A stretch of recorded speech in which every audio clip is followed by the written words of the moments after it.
De cierto te digo que cuando eras más joven, te vestías para ir a donde querías, pero cuando seas más viejo, otro te vestirá y te llevará a donde no quieras. Estas son las palabras que le dijo Pedro, que le dijo a Pedro Jesucristo. ¿Quién fue Pedro? Pedro es uno de los apóstoles de Jesús. Nació en Betsaida, vivía en Galilea, de oficio pescador, tenía su propia barca. Conoció a Jesucristo por medio de su hermano el apóstol Andrés, a quien a su vez le presentó a Jesús Juan el Bautista. Y el día que conoce Jesús a Pedro, Pedro acababa de llegar de pescar. Había estado todo el día pescando sin lograr pescar nada. Entonces Jesús le dice: vamos para que eches las redes otra vez. Al principio Pedro no tenía fe y no quería. Sin embargo, aceptó y resulta que llenaron las redes de peces. Entonces Pedro le dijo: Señor, apártate de mí porque yo soy un pecador. Jesucristo le dijo, porque antes se llamaba Simón, Pedro antes se llamaba Simón, y Jesucristo le dijo: Simón, ya no te llamarás Simón, ahora te vas a llamar Pedro, y sobre esta piedra edificaré mi iglesia. Y también le dijo que lo iba a hacer pescador de hombres y que le iba a dar las llaves del reino de los cielos, para que lo que atara en la tierra quedara atado en el cielo, y lo que desatara en la tierra quedara desatado en el cielo. Dos cosas importantes son las que yo quiero destacar del apóstol Pedro. Uno es la negación de Jesucristo y la otra es su muerte de cruz. En cuanto a la negación de Cristo, recuerden que en la última cena Jesús dispuso reunirse con todos sus apóstoles para despedirse de ellos y anunciarles que iba a morir, que lo iban a llevar preso y luego lo iban a condenar a muerte. Y bueno, pues los apóstoles estaban sorprendidos porque ellos pensaron que era una cena para celebrar la Pascua.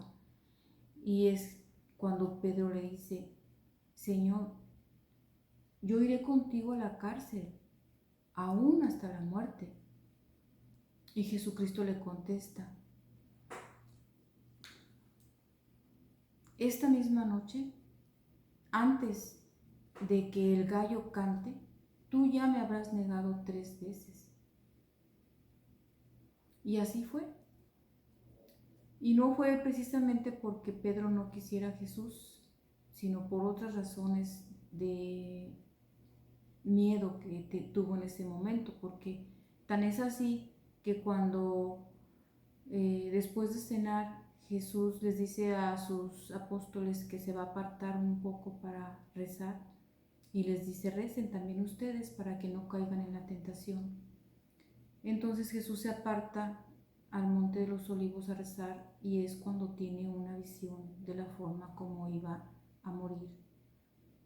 Y pues suda gotas de sangre, dice la escritura, y le pide a Dios: Padre, si quieres, aleja de mí este cáliz, pero que no se haga mi voluntad sino la tuya. En otros términos, yo entiendo que le estaba diciendo a Dios: no existe otra manera. Y regresa a donde había dejado a los apóstoles y los encuentra dormidos. Y les dice: ¿por qué están dormidos? ¿No pudieron acompañarme a rezar ni una hora? Posteriormente se acercan los soldados a detener a Jesús. Y Pedro, tan es así que ama a Jesús, saca una espada y le corta la oreja a uno de sus captores. Y Jesús lo reprende, le dice: no es por la espada. Pedro le dice: el que a hierro mata, a hierro muere. lo cual significa que el daño que nosotros hagamos es el daño que nosotros vamos a recibir. Con la vara que medimos somos medidos. Y le sana su oreja en ese instante. Entonces se lo llevan prisionero y Pedro, por saber dónde estaba su Señor, pues fue tras de ellos y alguien lo reconoce y le dice, este también andaba con Jesús, porque el decreto era matar a todos los apóstoles, a todos sus seguidores, y él lo niega por primera vez. Dice, no, yo no soy. Y en otro momento también le vuelven a reconocer y le dicen, tú también andabas con ellos. No, no sé de qué me hablas. Lo negó por segunda vez. Y la tercera vez que lo niega, le dicen, sí, sí es cierto, él andaba con Jesús. Y él vuelve a decir, no, no es verdad. Y es entonces cuando escucha cantar al gallo. Y no solamente eso, se topa frente a frente con Jesús. Entonces, lo psicológico fue una de las cosas que lo atormentaron más toda su vida, porque nunca olvidó que negó a su Señor y vivió con ese remordimiento de conciencia, sobre todo al encontrarse con la mirada de Jesús después de haberlo negado 3 veces, por miedo.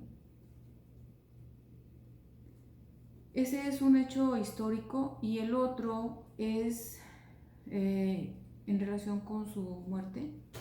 Me estoy yendo casi de principio a fin para finalmente hablar de su libro.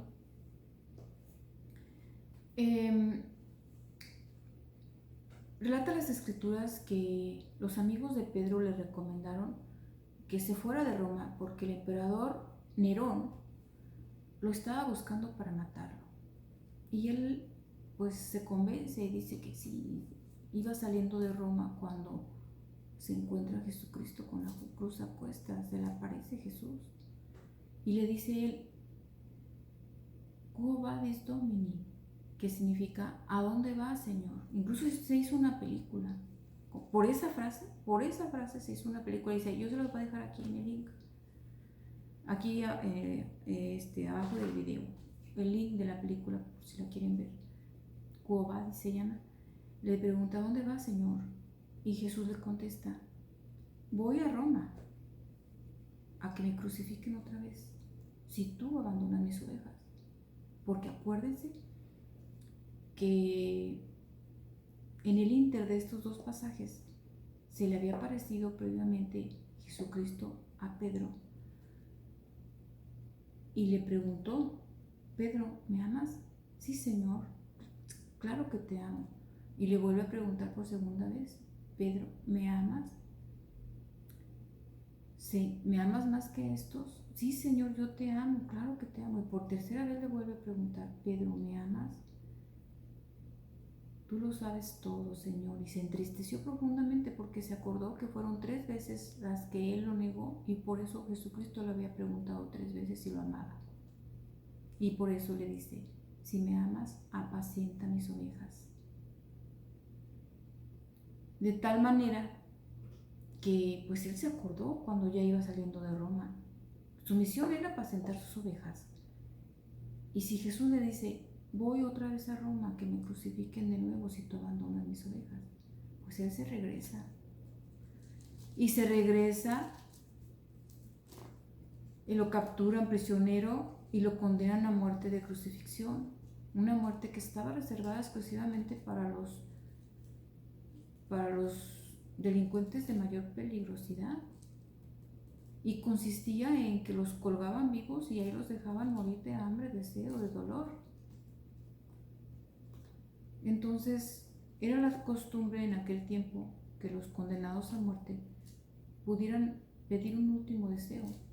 Y el deseo de Pedro fue que no lo crucificaran como habían crucificado a Jesús, porque decía, yo no merezco morir como murió mi Señor, como murió mi Señor. Fue por este motivo que los romanos decidieron y optaron por crucificarlo al revés, es decir, de cabeza. Bien, y ya iniciando con lo que son las cartas del apóstol Pedro 1 y 2 que se encuentran en su libro, nos hace 12 recomendaciones que son consejos sabios. El primero de ellos, y una advertencia, y esa advertencia está muy fuerte, les llama muy fuerte la atención a los que están en este contexto de pecado. El primer consejo: todos estamos llamados a la santidad. ¿Qué significa?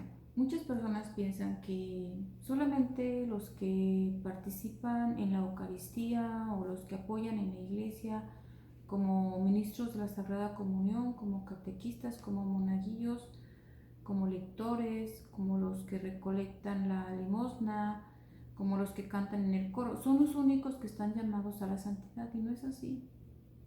Todos estamos llamados a la santidad. Como dijo Jesús en una ocasión que Pedro se molestó porque también le dijo, sígueme, a Mateo, que era un recaudador de impuestos.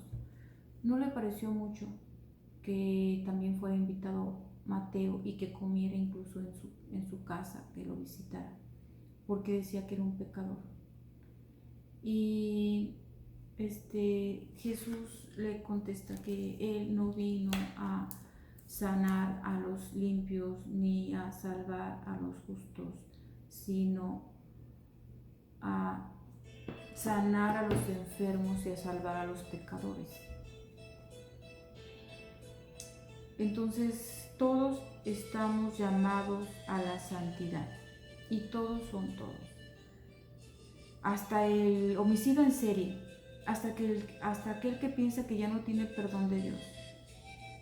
Es más, hasta quien le haya vendido su alma al diablo está llamado a la santidad en vida, porque una vez que ya le llegó su fin, ya no se puede hacer nada. Entonces el arrepentimiento y el perdón y todo es en vida. Número 2. A grande precio hemos sido salvados. Así es de que cuando estemos tristes o deprimidos o sin ganas de hacer las cosas, acordémonos que el precio al que fuimos salvados fue la sangre del Cordero. 3. Nos recomienda insistentemente que nos amemos de corazón, no de labios solamente. ¿Cómo nos amamos de corazón?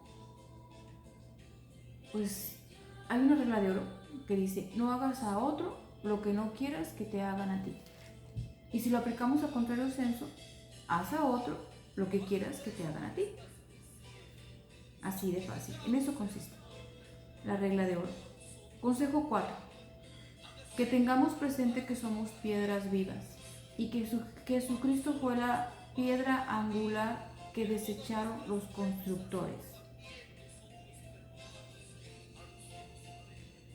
Consejo número 5. Nos dice cuál es el verdadero significado de la libertad. Nos dice que la libertad consiste en servir a Dios, no en pecar, no en tener libertad para hacer lo que queramos, como pecar o hacer el mal. Eso no es libertad. Eso es pecado y a veces hasta delito. Entonces dice, la libertad consiste, la verdadera libertad, en servir a Dios, no en hacer el mal. Consejo 6. Dice que se debe tratar con respeto a las mujeres porque son la herencia de la gracia. Todos nacimos de una mujer. Consejo número 7. Nos dice qué es lo que quiere Jesucristo de nosotros. Y la respuesta es que sigamos sus huellas. Consejo número 8. Nos dice que no nos preocupemos si hablan mal de nosotros o de nuestro comportamiento como cristianos. Y nos da 2 motivos para no preocuparnos. Número 1, que esos que nos critican se avergonzarán de sus calumnias y rendirán cuentas al que está pronto para juzgar a vivos y muertos. Consejo número 9. Nos dice que cada uno ha recibido un don y que lo pongamos al servicio de los demás como buenos administradores de la multiforme gracia de Dios. Recuerdo que me invitaron a dar una clase y una niña que era mi alumna me decía que ella no tenía ningún don. Y yo le pregunté, ¿por qué piensas eso? Dijo, porque mi mamá siempre se encargó de decirme que yo no servía para nada.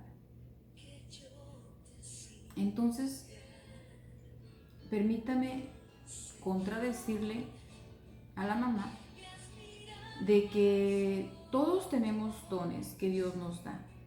Y nuestros dones son para ponerlos al servicio de la comunidad. Consejo número 10.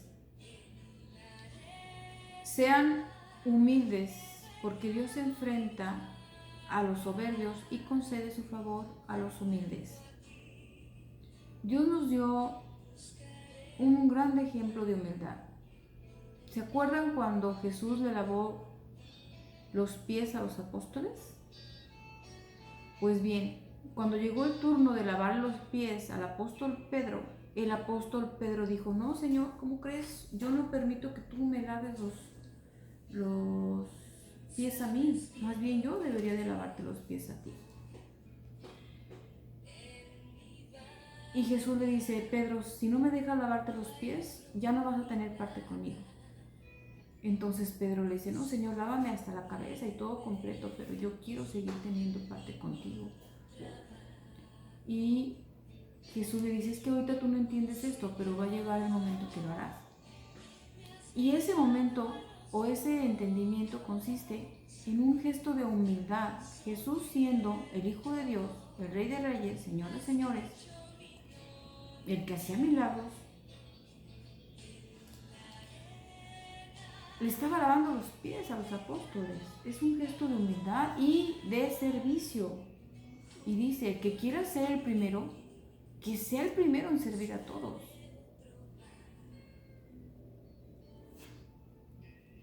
Consejo número 11.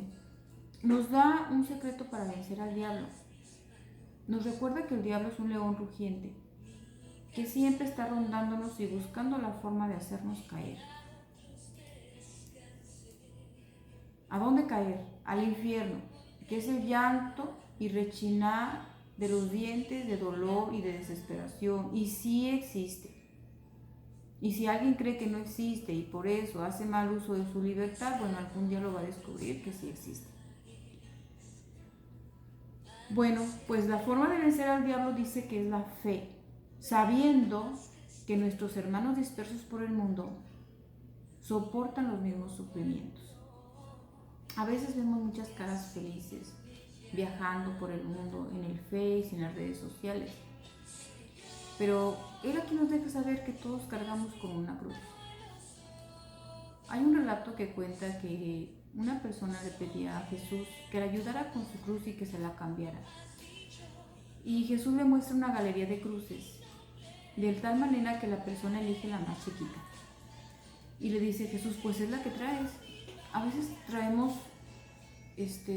cargando una cruz, pensamos que la de nosotros es la más pesada y resulta que hay cruces más pesadas que las de nosotros. Entonces, pidámosle a Dios que nos ayude a cargar nuestra cruz, como a Él también lo ayudaron a cargar su cruz. Y Dios, oh Jesús, que todo lo que siempre nos escucha y nos concede sus favores, nos va a ayudar. Consejo número 12. Dice que nos mantengamos en guardia para que no nos arrastre el error de los que viven sin ley. Y ahí viene la advertencia, muy fuerte por cierto. Maldice a los arrogantes. Dice que son manantiales sin agua y que no se cansan de pecar. Malditos los que no se cansan de pecar. Aquí lo dice Pedro, no yo. Dice, ¿cuáles son estos? Bueno, los que hablan mal de lo que desconocen. Los que ponen sus delicias en el placer a pleno día, la lujuria. Los que tienen un corazón inclinado a la codicia. Los que no comparten sus dones al servicio de la comunidad. Y los esclavos de la corrupción. Los que trabajan en la administración de la justicia y resuelven conforme a favoritismos de influencias. Pues bien, dice que a estos que acabo yo de mencionar les pasa lo que dice el refrán: el perro vuelve a su propio vómito y el puerco recién lavado vuelve a revolcarse en el lodo. Pues bien, miren, yo lo que les quiero decir de la actitud de Pedro, que fue 100% psicológica toda su historia. El miedo que lo invadió, siempre tuvo miedo, porque se acuerdan también cuando Jesús caminaba sobre el agua y le dice, Pedro, ven a mí.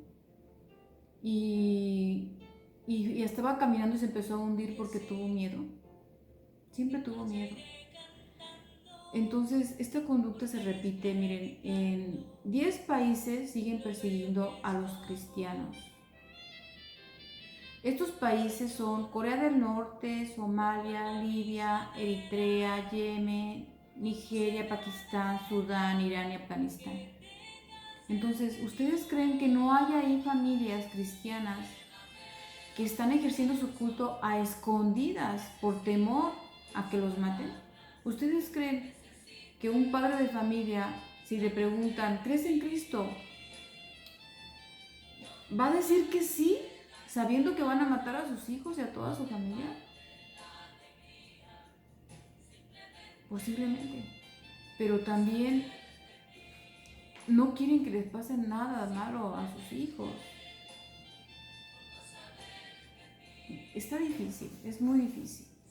Que Dios nos ayude a entender este dilema tan grande y que se revele ante estas personas que no creen en Cristo, que les haga muchos milagros para que empiecen a tener fe en Cristo y dejen de perseguir a los cristianos. Y yo le pido también a Dios en estos momentos, antes de concluir el video, que haga resplandecer su rostro sobre ustedes, que les dé su bendición, que les dé abundantes bienes de materiales, espirituales, de salud, que les siembre la semillita para seguir las huellas de nuestro Señor Jesucristo y que les ayude en sus necesidades día a día, así como dice el Padre Nuestro. El Padre Nuestro dice que le pedimos a Dios el pan de cada día. El pan de cada día dánoslo hoy. No le estamos pidiendo el pan de una semana, de un mes, de un año, sino el pan de cada día. Asimismo, como lo establece el Padre Nuestro, yo le pido a Dios que nos libre de todo mal, así como un día a la vez, que nos ayude a salir adelante y que nos ponga en el camino personas buenas. Y si nos va a poner en el camino a personas malas, que nos ayude a librarnos de todo mal y a que las personas malas no nos hagan daño. Al contrario, que nos permita el poder de hacer milagros para ayudar a las personas que nos hacen daño y a las personas que son como frutos de agua viva. Porque hay mucha gente buena en nuestro camino también. Pero como bien lo dice nuestro Señor Jesucristo, ¿qué mérito hacemos si nada más pedimos por los que nos hacen bien, por los que nos saludan? Ningún mérito hacemos. Dice, oren por sus enemigos. Pues bien, les deseo que tengan una linda noche, ahorita o a la hora que estén viendo en otras partes del mundo, porque me acaba de avisar Facebook que tengo audiencia hasta de Egipto, y de otros países, no nada más de América, sino de otros lugares. Entonces, en el próximo video yo les comparto esa noticia. Hasta luego, buenas noches.